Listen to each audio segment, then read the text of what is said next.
Hey guys, Mike Hanselman, owner of Small Arms Pistol Academy. Today I've got two guns. I'm actually going out to the range in a little bit.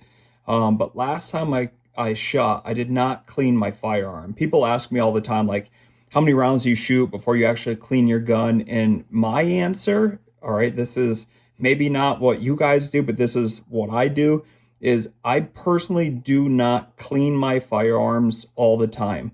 I like to put them through the test, make sure they're going to function when they're dirty, when they're clean, everything. So I'm trying to do more or less like a round count with my gun to see if I can shoot 1,000 rounds or 5,000 rounds before it starts interfering with the gun cycling. Now, I haven't had a problem yet, and I do have about 2,500 rounds through this Top Gun before I've cleaned it or anything. Now, the I think where people get confused is when I say clean, I still wipe down the firearm, and I did not do that so I could make this video. So I have a brand new Glock at the bottom, and that one has never been shot, so it's perfectly clean. The one at the top, though, that's my Zev OZ9, is what I generally carry on me. That one's pretty filthy. So let me get this just out of the way, and let's start tearing it down. Step number one is always ensure that there is no magazine. We're good there. There's also nothing inside my chamber. I can tell I'm looking in there. I don't know if the camera could actually see it.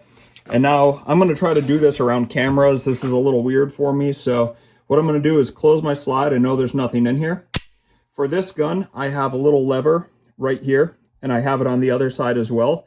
What I have to do is actually pull back on my slide just a little bit, pull down on those two tabs and pull my trigger, and you can see my slide kind of went forwards a bit. And now take it apart. We'll break it down even further, but what I want to show you is just how filthy. You can see like there's brass shavings and, you know, just some nastiness inside here. We're going to just wipe that away, all right? Now, to tear the rest of the gun apart, it's pretty easy. Right here, I have a spring, and I press it forwards, and that will allow me to take my spring out. Now, I could remove my entire barrel, and for the purpose of this video, I am going to do that. Because this has a threaded barrel at the top, I do have to remove my thread cover screw or whatever, and that just ensures that your threads don't get jacked up. Now what I'm going to do is remove my actual barrel. This is a matter of just shaking. It'll come right out. I'm going to bring the actual barrel over first. You can see on this particular barrel, there are dimples on it. It's almost like a golf ball, and you can see there's a lot of dirt that's up there, carbon buildups as well. So we're going to clean that. Inside here, you can kind of see, let me see if I can get it down here, maybe find a tool I can use to point with. So right down here along the rails, that part actually gets slid right onto these rails of the frame. So you can tell that there's a lot of dirt kind of built up in there, or carbon, just some extra debris. We don't want there. We want to make sure it is going to slide how it's supposed to.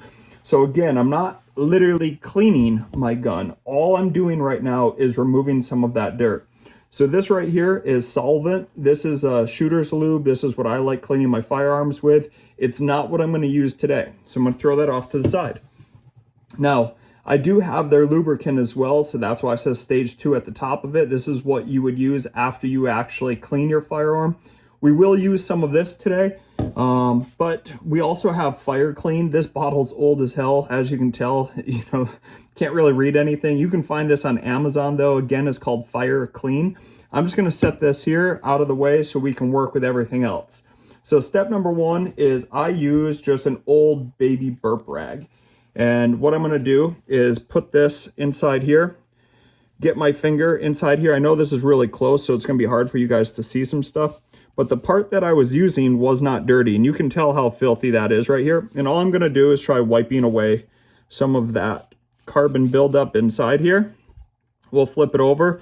Let me grab a new clean part so you can see there's nothing on here. And all I'm going to do again is wipe that rail. Get in there, and you can see all that carbon that I do have. Let me lower it so you can really see it. All right, so what I'm going to do now is try to put my nail actually inside that little groove that is cut in here that rides on your slide. And I'm going to try to clean that a little better. Sometimes I use different tools, like I have dental picks that I can use in there. You can also use things like a Q-tip to get in there a lot better. I don't care if this is super clean right now, honestly. I'm just doing it for a video purpose. So we kind of got that part squared away.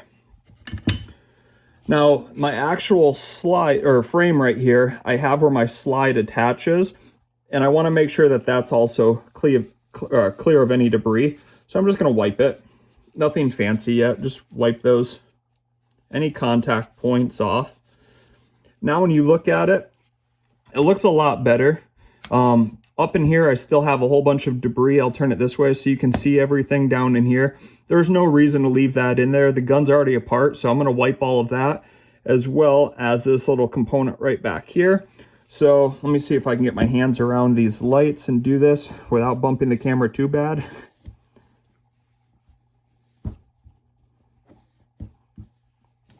You can see some of the grime is literally in chunks that's just coming off of here. This happens when you shoot, guys. Your gun, whether you realize it's filthy or not, it probably is. But again, the reason I don't officially clean my firearm every time is I want to make sure that my gun is going to cycle when it's not perfect. And that's a huge thing for me. It's just knowing that I can rely on a firearm when it's not the most prime conditions out there. So looking at it now, that looks a lot better. So I'm just going to set that down. Again, my barrel, it's got a lot of grime on there, so we have it apart. Let's just wipe that as well.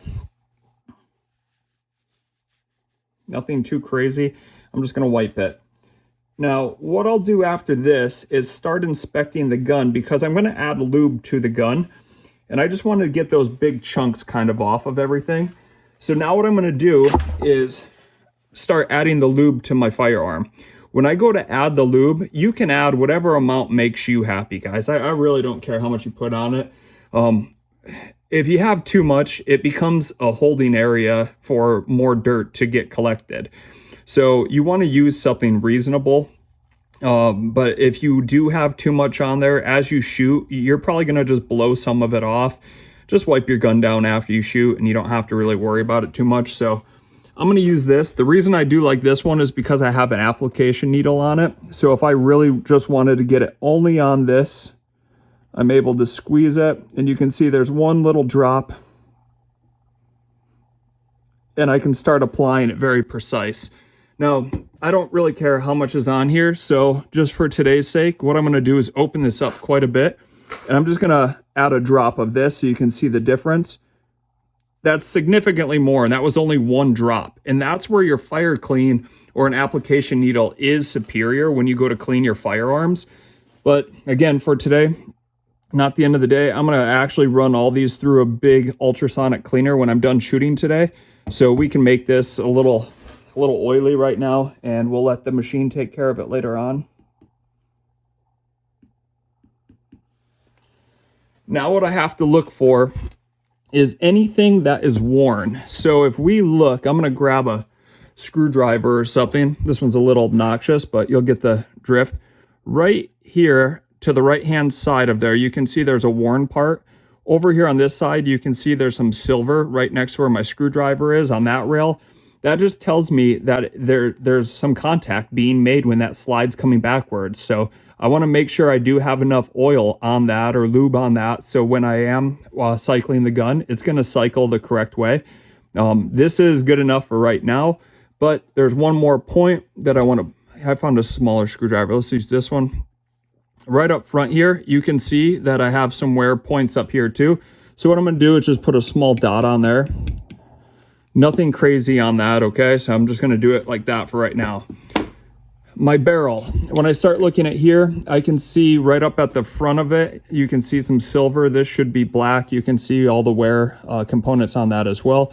So what I'm going to do, again, is just add a tiny bit of oil here, right up in here. I like to put it on my barrel as well, even though there's no real wear points on that. That's looking pretty good. I probably should have wiped my actual feed ramp off a little better. I'm not too concerned about that right now, so I'll leave it. Now what I'm going to do is also at the back of my slide, I'm going to add oil just inside that groove. Now the reason I only did it at the back is because when I go to put this on, it's going to spread it all the way through. So that's going to be good enough for right now. And then we'll head out to the range, shoot, and see if we encounter any issues. To put this back together, and guys, you should always follow your owner's manual of how to do this the correct way. I've taken this apart numerous times. I know how to do this one, but this is not, I'm not a gunsmith, so I cannot tell you guys exactly how to take your gun apart, nothing like that. This is how I would take mine apart, and if your owner's manual is slightly different, you should follow that always. For my spring right here, you can see that one side looks different than the other side, so make sure you are actually putting this back together the correct way so you don't have an issue or get injured while you're out there shooting. So that looks pretty good so far. Now, what I have to do is put my slide back on my frame. Again, this is really hard to do so that you guys can see what I'm doing and work around a camera and lights, especially when I'm this close. But if you run into any type of contact where you're like forcing something on, quit doing it because you're probably doing something incorrect. So it's basically all the way on right now. What I have to do is push it all the way to the rear and pick up my slide lock so that my slide is locked to the rear and just take a peek at it. Now, one other component when I really go to clean my gun, and this one's hard to get to, is right up front here. You can see that there's that rod. Remember, there was a spring around that. So when I actually push my slide to the rear, that spring is being all compressed inside here right now. So I have access to this. I could take a Q-tip right now, get inside there, make it good. I'm not gonna do anything with that right now. I'm just gonna leave it alone. But when I put it in my ultrasonic cleaner, that water is gonna go in there and it basically vibrates and it's gonna clean all of that oil and grease out of there real nice for me. So we're just gonna leave it. So there is a somewhat wiped down Zev right now. Again, this is my EDC. You could see how filthy the gun was. And even though it was dirty, I'm not afraid to carry this on me every day. I know it's going to cycle when I get into a real situation. But overall, there's no reason to walk around with a dirty gun. If you go to the range and you're going to shoot, go home and wipe down your firearm. And that way you at least have a cleaner gun. One last thing I like to oil is actually the metal components of my firearm too. So you can see I have some oil right here. I'm just going to put a drop on here. It's a little much, but I'm just going to wipe this in. I'm going outside. It's snowing here in Western New York right now, so I don't care if I have too much on here. Again, when I come in and run it through the machine later, it's going to make everything a little bit nicer. So we can add a little obnoxious amount in here. Just keep wiping it in. And I'll do it on this side too. And this is just gonna help prevent any type of corrosion.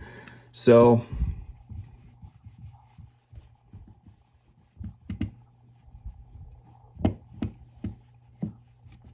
there we go. There's my firearm. It's good enough for me to go out to the range, do a little bit of shooting today. I don't know if that really helped you guys or if you're more confused after the video, but there is a difference between truly cleaning your firearm and removing all of that built up debris inside there, that carbon. It becomes a little excess if you don't do it, and you are more prone to having a jam. But doing what I just did right now, that's just what I would call a wipe down. The wipe down is perfect for going to the range, wiping down your tool when you're all done with it, and throwing it back together so you're ready for another range day or having a firearm on your person. Hope you guys enjoyed that. Take care. As always, click like, subscribe, turn that alerts on. Take care, guys.